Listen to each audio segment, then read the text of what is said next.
अन्नपतेन्नस्य नो देशनमेवस्य शुकमेनः प्रप्रदातारन्तारेख ओरजन्नो धेहि द्विपदे चतुःपदे चतुष्कोणमण्डलं कृत्वा तदुपरि नैवेद्यपात्रं निधाय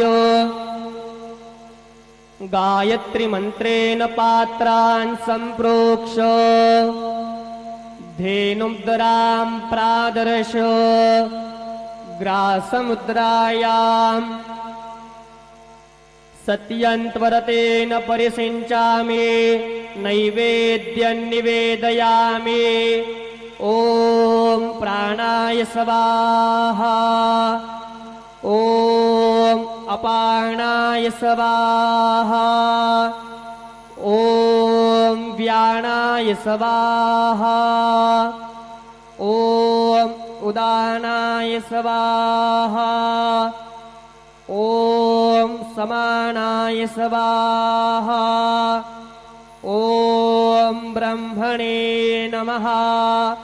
नैवेद्यमध्ये पाणिं समर्पयामि पुनर्नैवेद्यं निवेदयामि। ॐ प्राणाय स्वाहा ॐ अपानाय स्वाहा ॐ व्यानाय स्वाहा ॐ उदानाय स्वाहा ॐ समानाय स्वाहा ॐ ब्रह्मणे नमः। नैवेद्यं समर्पयामि हस्तप्रक्षालनं समर्पयामि मुखप्रक्षालनं समर्पयामि।